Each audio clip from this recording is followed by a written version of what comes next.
গর্ভাবস্থা থেকে শিশুর জীবনের প্রথম ২ বছর পর্যন্ত শিশুর দ্রুত বিকাশের সময়, শারীরিক, মানসিক এবং সামাজিক বিকাশ। এই সময় সঠিক যত্ন আর লালন পালন হলে সুস্থ, বুদ্ধিমান শিশু গড়ে ওঠে।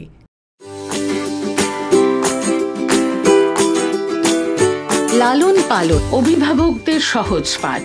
৪ থেকে ৬ মাসের শিশুদের যত্ন। সন্ধে নামছে, কি সুন্দর পরিবারের সবাই বাড়ির ছোট্ট শিশুকে নিয়ে আনন্দ করছে। আপনার শিশুর এখন ৪ মাস বয়স হলো। এখন ও আরো বেশি চঞ্চল হয়ে উঠবে। ওরা যা দেখে, শোনে, তাই শিখতে শুরু করে। মুখের ভঙ্গিমা দেখে ও নকল করে, এটাই স্বাভাবিক। অভিভাবকদের সহজ পাঠে আসুন দেখে নিই ৪ থেকে ৬ মাসের শিশুদের যত্নের কিছু কথা। এই বয়সের শিশুকে সোজা করে ধরে রাখলে মাথা ও ঘাড় শক্ত করে রাখতে পারে। শিশুকে ধরে রাখলে কিংবা ঠেকা দিয়ে রাখলে বসতেও পারবে, কিন্তু খুব সাবধানে, ঘাড়ে হাত দিয়ে। এখনো ঘাড় অতটা শক্ত হয়নি। শিশুকে এমনভাবে উপর করে শুইয়ে রাখুন যাতে শিশু সহজেই একটু একটু করে ঘাড় তুলতে পারে। শিশুর সামনেই কিছু রংচঙে আকর্ষণীয় জিনিস রাখুন। ও হাত বাড়িয়ে তুলবে, খেলা করবে নিজে নিজে। সোনামণি খিলখিল করে হাসছে। এদিক ওদিক থেকে যদি কোনো শব্দ আসে সেদিকে ঘুরে তাকাবে। সোনামণি এইদিকে দেখো, এই নাও, এই নাও, বল নাও, বল নাও তো দেখি। দেখেছো, বলটা ধরার চেষ্টা করছে। এই বয়সে শিশু কিন্তু অনেক কিছু শিখতে শুরু করেছে। ওকে কোলে নিয়ে বাড়ির চারিদিকে ঘোরান। বাড়ির নানান জিনিসের সাথে, প্রকৃতির সাথে, পরিবেশের সাথে, লোকজনের সাথে পরিচয় করান। পশু পাখি দেখান, সেগুলোর নাম বলুন। বাবু ওটা কি? ময়না, দেখো তো দেখি, বলো তো। ৪ থেকে ৬ মাসের শিশুরা আয়নায় নিজেকে দেখতে পছন্দ করে। ওকে আয়নার সামনে নিয়ে যান, দেখবেন খুব খুশি হবে আর শব্দ করে হেসে সাড়া দেবে। শিশুর সাথে কথা বললে ও খুশি হয়। বলো তো মামা।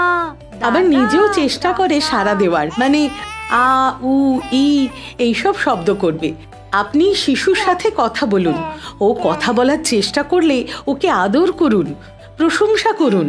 এতে ওর শেখার ইচ্ছে বাড়বে, ভালো করে শিখবে। খুব ভালো সোনা আমার, আদর করে দি। অনেক সময় দেখবেন শিশু আঙুল চুষছে। এটা নিয়ে কোনো দুশ্চিন্তা করবেন না। শিশু খিদে পেলেও আঙুল চষে। এই ইঙ্গিতগুলো চিনে বুকের দুধ খাওয়ান। ৬ মাস অবধি শিশুকে শুধুমাত্র বুকের দুধ খাওয়াবেন, আর কিছু না। অসুস্থ হলেও শুধুই মায়ের বুকের দুধ দেবেন। মা বাড়িতে না থাকলে কিংবা শিশুর বুকের দুধ নিজে নিজে খেতে অসুবিধে হলে একটা পরিষ্কার পাত্রে বুকের দুধ গেলে ঢেকে রাখবেন। বাড়ির কেউ বাটি চামচ দিয়ে খাইয়ে দেবেন। শিশুকে পরিষ্কার রাখবেন, নিরাপদ জল ব্যবহার করবেন, আর শিশুর মল শৌচাগারে ফেলে সাবান দিয়ে হাত ভালো করে পরিষ্কার করবেন। এতে রোগ সংক্রমণ কমাবে আর অসুখ থেকে রক্ষা করবে।